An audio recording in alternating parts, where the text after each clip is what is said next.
अस्सलाम वालेकुम दोस्तों, मेरा नाम है हसीब शफ़क़त और आप देख रहे हैं हसी टीवी।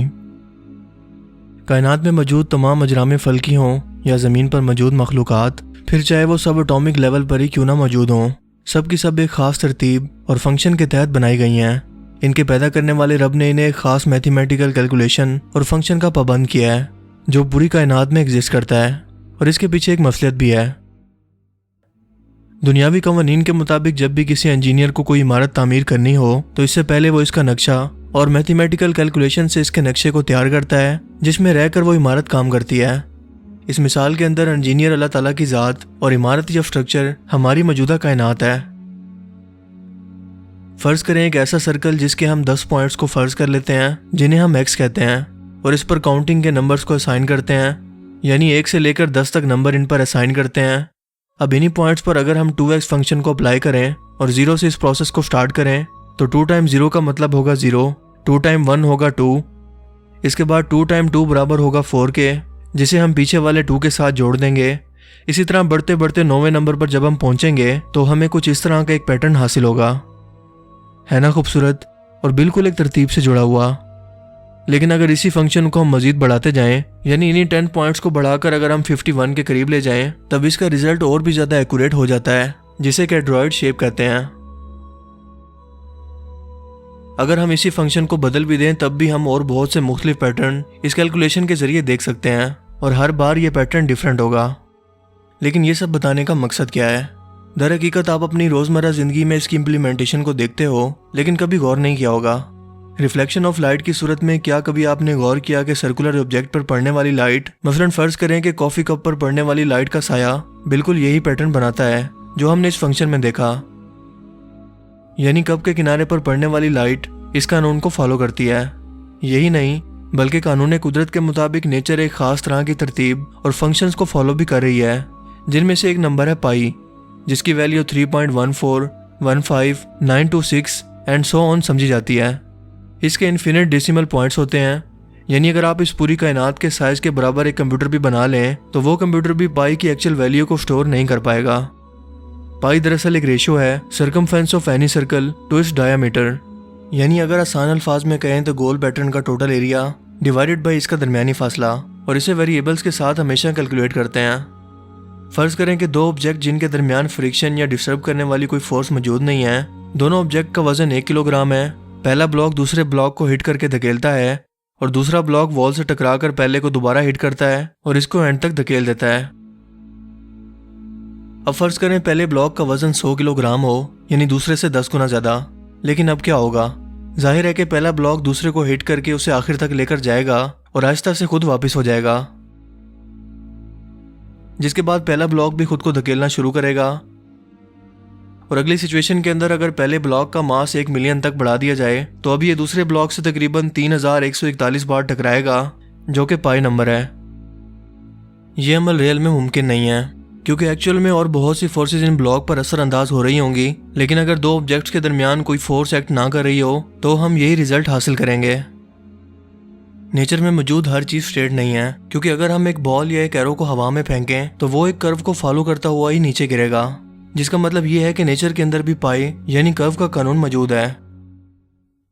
फिबोनाची सीरीज नंबर्स की एक खास तरतीब है जो इस वक्त हासिल होती है जब पिछले दो नंबर्स को एक अगले नंबर के अंदर शामिल करते जाएं।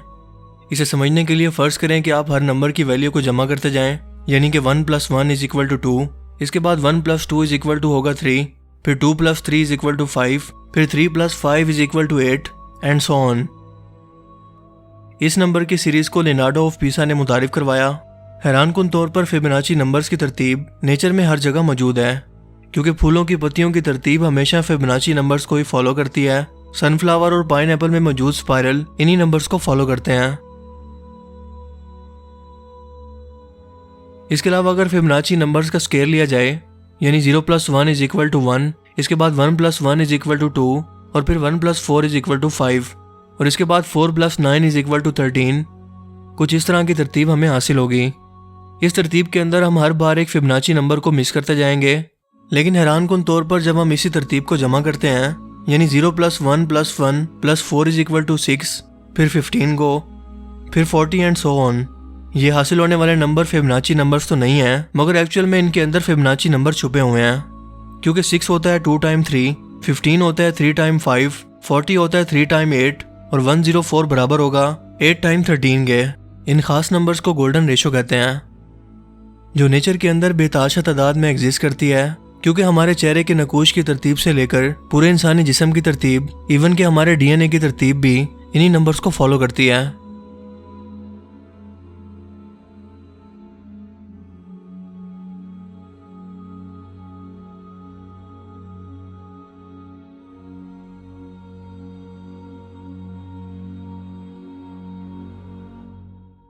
समंदर की लहरें हों या कायनात में मौजूद गैलेक्सीज इसी स्पाइरल पैटर्न को फॉलो कर रही हैं। इसको मजीद गहराई में समझने के लिए आप इसे एक मिसाल के तौर पर समझ सकते हैं। इन नंबर्स को आसान अल्फाज में समझने के लिए आप इस स्क्वायर पर गौर करें, यानी एक स्क्वायर पर। इसके साथ एक दूसरा स्क्वायर जोड़ दें जो कि होगा 2/2 का। इसके बाद एक 3/3 का एक और स्क्वायर जोड़ दें। इसके बाद 5/5 का और फिर 8/8 का, जो कि एक बहुत बड़ा जायंट रेक्टेंगल बना रहा है। इसी तरह से ये नंबर बढ़ते बढ़ते खास तरतीब को बना रहे हैं, जो कि एक स्पाइरल शेप को बना रही है, और इसी को कहते हैं गोल्डन रेशो, जो हमारी इस पूरी कायनात के अंदर मौजूद है। और इंसानों से लेकर तमाम जानदार मखलूकात और पूरी कायनात इसी पैटर्न को फॉलो कर रही है। क्या इतने परफेक्ट तरीके से मेजरमेंट के जरिए ये बनाई गई कायनात खुद ब खुद वजूद में आ गई, या फिर ये महज इत्तफाक है? कुरान पाक में अल्लाह ताला फरमाते हैं कि इस कायनात को नजरें उठाकर तो देखो, तुम्हें किसी भी जगह कोई छोटा सा भी खला नजर नहीं आएगा, यानी इस कायनात को बनाने में कोई कमी नहीं नजर आएगी। और फिर इरशाद फरमाया कि दुनिया और कायनात के निज़ाम में दिन और रात के बदलने में निशानियां हैं, लेकिन सिर्फ अकल वालों के लिए, क्योंकि अल्लाह ताला की ज़ात जानती है कि आम इंसानी अकल इसे नहीं समझ पाएगी। और इसीलिए कहते हैं कि कायनात का हर ज़रा और इसकी बनावट अल्लाह ताला के वजूद की गवाही दे रही है कि इस कायनात को बनाने वाली कोई न कोई हस्ती ऐसी मौजूद है जिसने हमें गौर व फिक्र करने के लिए दिमाग दिया और आजमाइश के लिए इस आर्जी दुनिया में भेजा।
Ratio should be 1 to 1.618, and that ratio is seen all over the beautiful body. People started noticing it. Artists noticed it. The width of the mouth in a beautiful face, for example. Yeah. Not in any face, but it had to be beautiful. If a face was beautiful, the width of the mouth was exactly 1.618 times the width of the nose. Really? If the face wasn't beautiful, that wasn't the case. Dentists, Yeah. in their dental work, noticed that the upper front tooth was 1.618 times as wide as the next tooth over, the lateral incisor. Oh. So the central incisor was 1.618 times the width of the lateral incisor, the next tooth over. Wonderful. Give me some more examples. Your fingers, your fingers are each called phalanges, and each bone of the finger is called a phalanx. And the phalanx that's the closest to your knuckle here is 1.618 times the phalanx that's in the middle, and that's 1.618 times the length of the phalanx at the end, which is your fingernail. So that was kind of amazing. This number would come up over and over again.